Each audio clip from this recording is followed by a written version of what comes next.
Hello everyone, this is Neha and welcome back to my channel. कैसे हैं आप सब? आई होप आप बहुत बढ़िया होंगे। स्वागत है आपका आपके अपने चैनल स्टडी परचम में। अभी हमने क्या की है, क्लास 7 की ज्योग्राफी स्टार्ट की है। इससे पहले हम क्लास 6 की ज्योग्राफी कंप्लीट कर चुके हैं। अगर आपने नहीं देखा है तो प्लेलिस्ट में आपको प्लेलिस्ट की लिंक जो है आपको डिस्क्रिप्शन बॉक्स में मिल जाएगी। तो आज हम स्टार्ट कर रहे हैं क्लास 7 ज्योग्राफी चैप्टर 1 पर्यावरण, जो कि मैंने अभी आपको इससे पहले वाले वीडियो में पढ़ाया है। तो आज हम क्या करने वाले हैं, इसके प्रीवियस ईयर क्वेश्चन और एमसीक्यू को देखेंगे कि किस तरह के क्वेश्चन पूछे जाते हैं या पूछे जा चुके हैं। ठीक है, तो आप पूरे सेशन में बने रहिएगा। आपके लिए बहुत इंपॉर्टेंट वीडियो है, पूरा रिवीजन हो जाएगा आपके इस चैप्टर का, और कुछ टर्म्स को भी हम देखेंगे जो कि एनसीईआरटी में गिवन है और उससे क्वेश्चंस बनते हैं। ठीक है, तो बिना किसी देरी के स्टार्ट करते हैं प्रीवियस ईयर क्वेश्चन और एमसीक्यू सेशन का ये सीरीज और ये क्लास वीडियो, जो कि लास्ट तक बने रहेगा। इंपॉर्टेंट है आपके एग्जामिनेशन पॉइंट ऑफ व्यू के लिए। हम तैयारी कर रहे हैं सीटेट जनवरी 2025 के लिए, और प्रिपेयर हो जाइए, आपको अच्छे मार्क्स से पास होना है। ठीक है, तो स्टार्ट करते हैं क्लास को। अगर आप चैनल पर नए हैं तो चैनल को सब्सक्राइब कीजिए और बेल आइकन दबाइए, जिससे आपको नए वीडियो के नोटिफिकेशन मिलते रहेंगे। स्टार्ट करते हैं, पहले क्वेश्चन से स्टार्ट करेंगे हम अपना। पहला क्वेश्चन है हमारा, trade in which goods are trades without money. यानी कहने का मतलब है, यहाँ पे गुड्स का मतलब होता है कोई भी मटेरियल, कोई भी थिंग्स, कोई भी सामान के बारे में अगर हम बात करते हैं तो पहला क्वेश्चन ये है कि trade in which goods are trade without money, यानी व्यापार जिसमें माल बिना पैसे का व्यापार होता है। देखिए, कोई भी व्यापार क्या होता है ना, आपने आमतौर पे जो व्यापार देखा होगा, ट्रेड्स देखा होगा, उसमें क्या करते हैं कि हम पैसे के साथ लेन देन करते हैं। जैसे ये हमारे पास गेहूं है और हमें गेहूं है और हमें चाहिए पैसे, तो हम क्या करेंगे, बाजार में इस गेहूं को बेचेंगे और वहां से क्या लेंगे, मनी लेंगे, पैसा लेंगे, है ना। तो यहाँ पे बोल रहा है कि ऐसा ट्रेड जिसमें मनी का क्या है, कोई भी स्थान नहीं है, बिना पैसे के हम क्या कर रहे हैं, ट्रेड कर रहे हैं, है ना। तो बिना पैसे के हम ट्रेडिंग करते हैं, तो वो क्या है, वो कौन सा ट्रेड होगा, जहां पे हम क्या करेंगे, दो सामानों को एक्सचेंज करेंगे, है ना। मान लीजिए कि मेरे पास गेहूं है और मुझे क्या चाहिए, चावल चाहिए। तो मैं इस गेहूं को बेच के, मान लो कि आपको मैं एक बात बताऊं कि ये एक पर्सन है ना, जिसके पास चावल है ना, राइस है ना, और ये है मैं हूं, मेरे पास क्या है, वीट है, गेहूं है ना। तो राइस, और मुझे चाहिए राइस और इसको चाहिए वीट। तो हम क्या करेंगे, अपने पास जो वीट होगा, अपने पास जो गेहूं होगा, मैं इसे दे दूंगी और इसके पास से चावल ले लूंगी। तो इसमें पैसे की कोई जगह नहीं ना आई, पैसे का लेन देन तो हुआ नहीं, पैसे से हमने व्यापार किया नहीं, हमने क्या किया, सामानों का एक्सचेंज कर लिया, यानी गुड्स का, सामान का, माल का हमने क्या कर लिया, अदला बदली कर लिया। उस ट्रेड को क्या कहते हैं, सिंपली इस क्वेश्चन में पूछा जा रहा है। यानी व्यापार जिसमें माल बिना पैसे के व्यापार होता है, उसे क्या कहेंगे, तो उसको हम बोलते हैं बैरेट ट्रेड, है ना। बैरेट ट्रेड हम उसको बोलते हैं, वस्तु विनिमय व्यापार के नाम से हम उसे जानते हैं। जैसे आप यहाँ पे पिक्चर में देख सकते हैं, क्या है ये है आदमी, है ना, जो कि क्या कर रहा है, घंटी लिए हुए, और इसके पास फिश है, दोनों एक दूसरे को एक्सचेंज कर रहा है बिना किसी पैसे के, अपनी नीड के अकॉर्डिंग, है ना। उसको वस्तु विनिमय व्यापार के नाम से हम जानते हैं, जहां पे पैसे की जरूरत नहीं होती है। ये एनसीईआरटी में ये एक छोटा सा पॉइंट है जो कि मैंने आपको क्वेश्चन के रूप में बता दिया। ठीक है, चलिए move on to next question. दूसरा क्वेश्चन है हमारा, what do plant and animal kingdom make together, है ना। प्लांट और एनिमल किंगडम जब एक साथ जुड़ते हैं तो क्या बनाते हैं, है ना। पशु, पौधे और पशु, तो कहने का मतलब यह है कि पौधे और पशु साम्राज्य एक साथ क्या बनाते हैं। अब मैंने क्या बोला कि मैंने बायोस्फीयर के बारे में आपको बताया था कि जहाँ पे आपको जीवन पॉसिबल है, जहाँ पे लाइफ सपोर्टिंग सिस्टम है, जहाँ पे पेड़ पौधे, है ना, प्लांट एनिमल किंगडम बनेंगे, एक साथ जुड़ेंगे, है ना, एक साथ हाथ मिलाएंगे, एक साथ बातचीत करेंगे, तो वो बायोस्फीयर का फॉर्मेशन करते हैं, है ना। बायोस्फीयर का मतलब है जैव मंडल का निर्माण करते हैं। ठीक है, ऑप्शन नंबर फर्स्ट यहाँ पे सही हो जाएगा, option number A will be the correct answer. Now move on to next question. अगले क्वेश्चन को हम देखेंगे। नेक्स्ट क्वेश्चन हमसे क्या बोलता है, ठीक है, life bearing layer on the earth. देखिए, अर्थ में जहां पे लाइफ पॉसिबल है वो कहाँ है, बायोस्फीयर। यहाँ पे जैव मंडल होगा, याद रखिएगा, बायोस्फीयर पे ही, तो बायो मतलब ही होता है लाइफ, है ना, बायो मतलब ही होता है लाइफ। ठीक है, तो ऐसा जगह जहाँ पे लाइफ पॉसिबल है, ऐसी वो लेयर जहाँ पे लाइफ पॉसिबल, ऐसा वो परत जहाँ पे लाइफ पॉसिबल है, जहाँ पे जीवन पॉसिबल है, जहाँ पे जीवन संभव है, उसको हम बायोस्फीयर या जैव मंडल कहते हैं। Option number D will be the correct answer. Now move on to next question. अगले क्वेश्चन को हम देखेंगे। Dash on every year world environment day is celebrated, यानी विश्व पर्यावरण दिवस हर साल किस डेट को हम मनाते हैं, यानी कौन सा ऐसा डेट है जो कि जिस दिन हम क्या मनाते हैं, विश्व पर्यावरण दिवस को हम मनाते हैं। तो वो है, याद कर लीजिएगा, 5 जून को हर साल हम विश्व पर्यावरण दिवस मनाते हैं, यानी वर्ल्ड इन्वायरमेंट डे कब मनाते हैं, 5 जून को। ऑप्शन नंबर ए यहाँ पे करेक्ट हो जाएगा। ठीक है, move on to next question. अगले क्वेश्चन को हम देखेंगे। नेक्स्ट क्वेश्चन है हमारा, abiotic component of the environment, यानी पर्यावरण का अजैविक घटक क्या है। अजैविक घटक क्या है, मैंने आपको जब मैंने पूरी कंटेंट पढ़ाई थी इसकी, उसमें मैंने बताया था कि नेचुरल जो इन्वायरमेंट होता है ना, जो कि प्राकृतिक इन्वायरमेंट होता है, प्राकृतिक पर्यावरण होता है, उसको 2 पार्ट में कैटेगराइज करते हैं। एक होता है बायोटिक, और बायोटिक जिसको जैविक बोलते हैं, और एक होता है एबायोटिक जिसको हम अजैविक कहते हैं ना। तो इसमें क्या आ रहे थे, प्लांट आ रहे थे एंड एनिमल आ रहे थे, है ना, प्लांट एंड एनिमल आते हैं। ठीक है, और इसमें क्या रहे थे, जैसे आपके लैंड हो गया, जैसे धरती हो गई, पानी, वाटर, है ना, पानी हो गया आपका, हवा हो गया, ये सब क्या थे, अजैविक थे। तो यहाँ पे अजैविक पूछ रहा है कि इसमें से अजैविक क्या है। तो देखिए, बर्ड क्या है, जैविक है, यानी बायोटिक है। ह्यूमन भी बायोटिक है, जैविक है। अजैविक क्या है, लैंड। लैंड क्या है, अजैविक कंपोनेंट है ना, एबायोटिक कंपोनेंट है, यानी भूमि आपका क्या है, अजैविक घटक है। पर्यावरण का अजैविक घटक क्या है, भूमि, है ना। मानव और पक्षी किसमें आ जाएंगे, बायोटिक में। ठीक है, जो कि लिविंग है, जो कि सजीव है। ठीक है, who interact with the environment and modified it according to their need, यानी पर्यावरण के साथ कौन अंतःक्रिया करता है और अपनी आवश्यकता के अनुसार उसे संशोधित करता है। यानी कौन ऐसा है जो कि पर्यावरण के साथ क्या कर रहा है, अंतःक्रिया कर रहा है, उसके साथ जुड़ रहा है और अपने सुविधा के अनुसार उसको क्या कर रहा है, बदल रहा है। वो कौन है, वो क्या वो प्लांट है, क्या वो एनिमल है, क्या वो ह्यूमन है, क्या वो रिवर है, क्या वो पौधे हैं, पशु हैं, मनुष्य है या नदियां हैं। तो हमने क्या पढ़ा था इस चैप्टर में कि जो मनुष्य होते हैं, जो ह्यूमन होते हैं, ऑप्शन नंबर सी यहाँ पे सही हो जाएगा, अपनी सुविधा अनुसार हमारे अपने इन्वायरमेंट को क्या कर रहे हैं, मॉडिफाई कर रहे हैं, बदल रहे हैं, संशोधित कर रहे हैं, चेंजेस कर रहे हैं, बहुत सारे चेंजेस आ रही है ना। तो ये किसका काम है, ह्यूमन का काम है, मनुष्य का काम है। ठीक है ना। नेक्स्ट देखेंगे, dash revolution made dash speedy across the world, कहने का मतलब है डैश क्रांति ने दुनिया भर में डैश गति प्रदान की है। कौन सी क्रांति, किस क्रांति के कारण हमारे जो दुनिया भर में गति आ गई है, स्पीड आ गया है, किस क्रांति के कारण।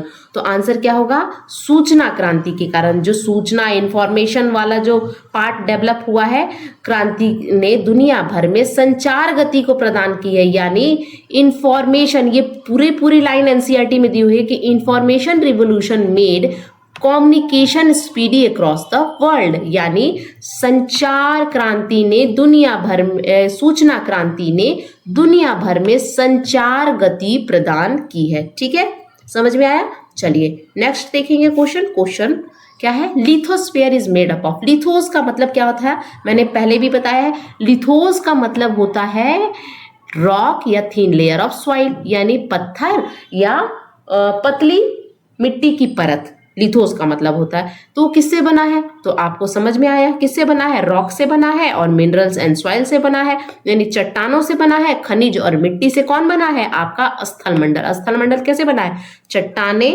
और खनिज और मिट्टी से हमारा स्थल मंडल बना है। ऑप्शन नंबर बी यहाँ पे करेक्ट हो जाएगा। ठीक है, अगला क्वेश्चन हम देखेंगे, which is not a natural ecosystem. Natural ecosystem में कौन नहीं आएगा, desert is a natural ecosystem, जो कि नेचर ने बनाया। फॉरेस्ट भी नेचुरल इकोसिस्टम है, लेकिन फिशिंग पॉन्ड जो है ना, वो नेचुरल इकोसिस्टम नहीं है। अगर हिंदी में पढ़े तो कौन सा प्राकृतिक परिस्थितिक तंत्र नहीं है, रेगिस्तान उसमें आता है, जंगल भी आते हैं, घास के मैदान आते हैं, पहाड़ आते हैं, है ना, माउंटेन सब आते हैं। लेकिन मछली पकड़ने का तालाब जो है वो क्या होता है, मानव ने बनाया है। क्या होता है, मानव क्या होता है ना, अपने खेतों तो की खुदाई कर देता है। आपने देखा होगा गाँव अगर में, अगर गाँव से आप कनेक्टेड हो, मैंने तो देखा है, मेरे गाँव में क्या है ना कि एक है व्यक्ति उन्होंने क्या किया, अपने खेतों में खुदाई की है, खुदाई करके एक छोटा तालाब बना दिया है जिसमें वो क्या करते हैं, मछलियों का पालन पोषण करते हैं। और फिर उसको मछलियां जब बड़ी हो जाती हैं अंडे डालते हैं, और मछलियां जब बड़ी हो जाती हैं तो उसको क्या करते हैं, वो उसको बेचते हैं और वहां से निकाल के। तो मछली पकड़ने का तालाब क्या होता है, वो मानव निर्मित है, वो नेचुरल नहीं है, वो क्या है, प्राकृतिक नहीं है। तो इसलिए हम ऑप्शन नंबर बी के साथ यहाँ पे जाएंगे। ठीक है, चलिए नेक्स्ट देखेंगे क्वेश्चन। हमारा नेक्स्ट क्वेश्चन हमसे क्या बोलता है, नेक्स्ट क्वेश्चन हमसे बोलेगा which of the following term of utmost significance in the dynamic of resource management was coined in a Brundtland commission report. यानी आपको सिंपली ये बताना है कि ब्रैडलैंड कमीशन रिपोर्ट किस चीज से रिलेटेड है। इतना आपको क्वेश्चन नहीं पढ़ना है, सिंपली आपको करना है संसाधन प्रबंध की गतिशीलता में सर्वाधिक महत्व वाले निम्नलिखित में से किस शब्द को ब्रैडलैंड कमीशन रिपोर्ट में गढ़ा गया। यानी आपको इस क्वेश्चन में सिर्फ एक चीज पूछ रहा है, इतना बड़ा क्वेश्चन देके आप डरिएगा नहीं कि जो ब्रैडलैंड कमीशन रिपोर्ट है ना, वो किस चीज को दर्शाता है, किस चीज पर था, किस चीज पर फोकस किया था, किस चीज पर उसने पूरा ध्यान किया था। तो वो था ऑप्शन नंबर बी, याद रखिएगा, सस्टेनेबल डेवलपमेंट, जिसको सतत विकास के नाम से हम जानते हैं। ब्रैडलैंड कमीशन रिपोर्ट कब आया था वो अभी हम पढ़ेंगे। किस लिए था, सतत विकास के लिए था, याद रखिएगा, सस्टेनेबल डेवलपमेंट के लिए था। Option number B will be the correct answer. Now अब हम थोड़ा देखेंगे कि ब्रैडलैंड कमीशन था क्या, है ना। ब्रैडलैंड रिपोर्ट क्या था, विश्व पर्यावरण एवं विकास आयोजन द्वारा 1987 में जारी किया गया एक प्रकाशन है जिसमें सतत विकास की अवधारणा प्रस्तुत की गई थी तथा बताया गया था कि इसे कैसे प्राप्त किया जा सकता है।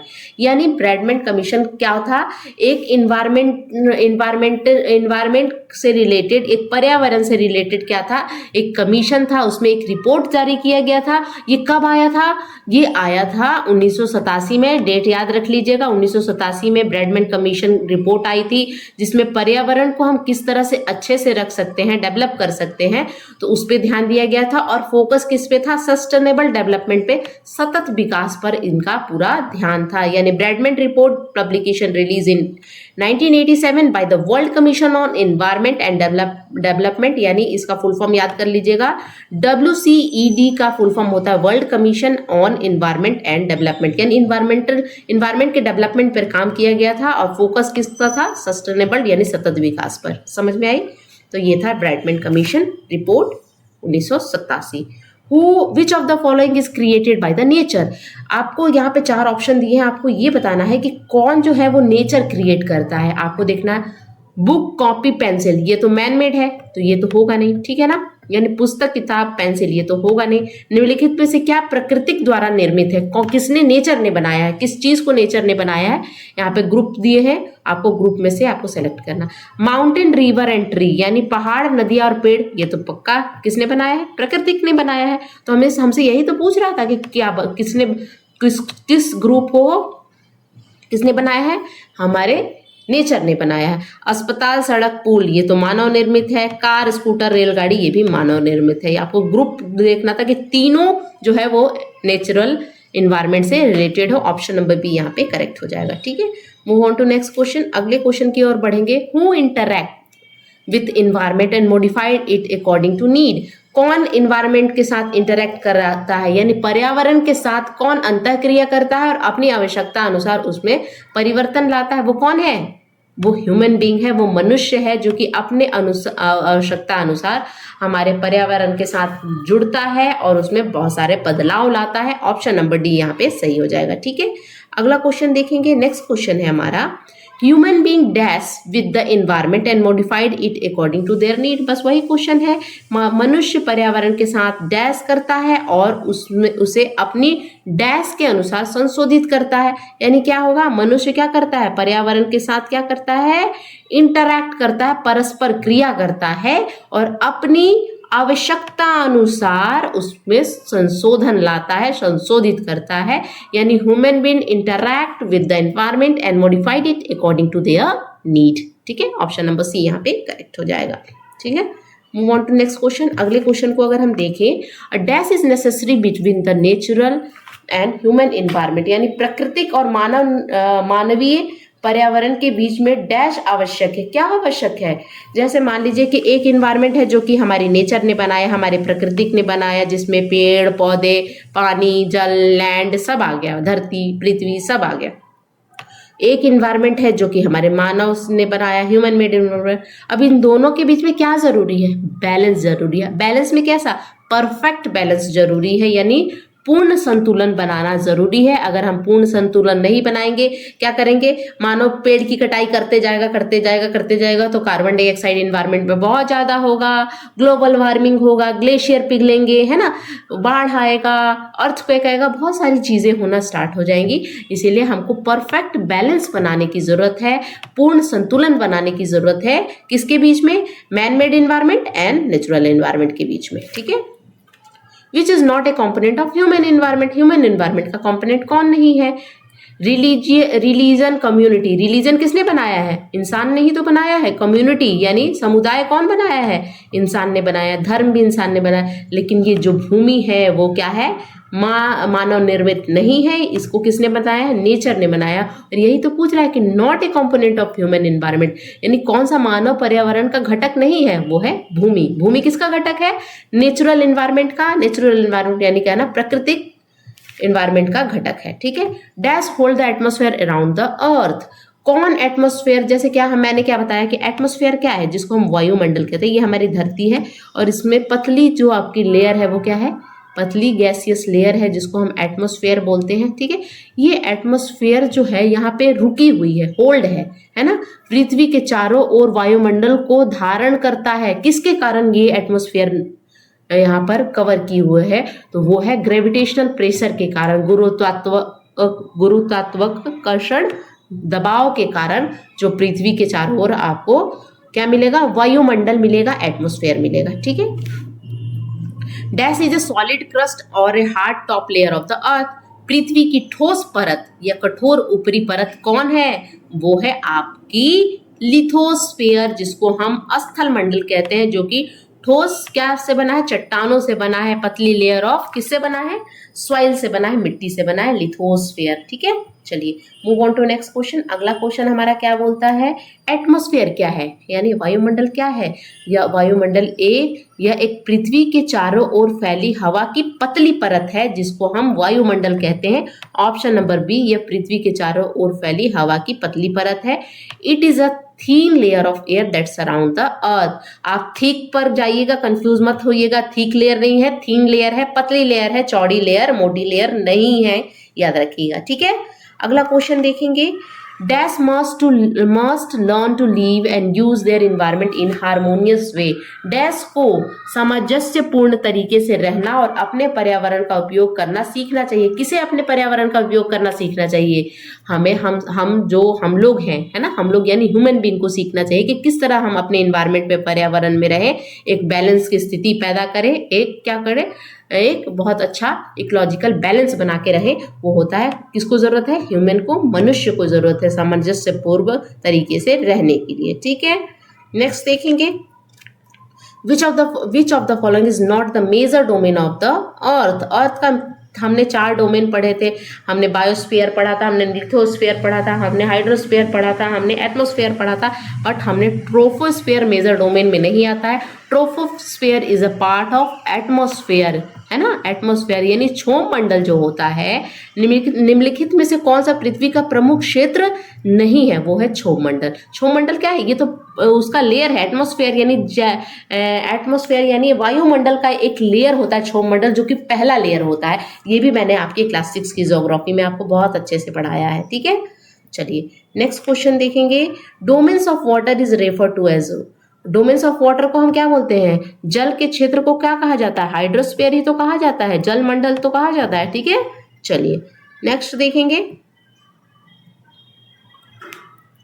विच of the following is biotic. Biotic का मतलब होता है लिविंग, जैविक।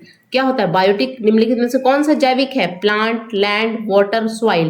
देखिए प्लांट क्या है? जैविक है, लिविंग है ना। लेकिन लैंड, वाटर, सॉइल क्या है? अबायोटिक है, अजैविक है। तो ऑप्शन नंबर फर्स्ट यहाँ पे सही हो जाएगा, ए। पौधा क्या है? जैविक घटक है। ठीक है, तो ऑप्शन नंबर फर्स्ट यहाँ पे सही होगा। तो ये थे कुछ क्वेश्चन जो कि इन्वायरमेंट यानी पर्यावरण चैप्टर क्लास 7 चैप्टर नंबर 1 से था।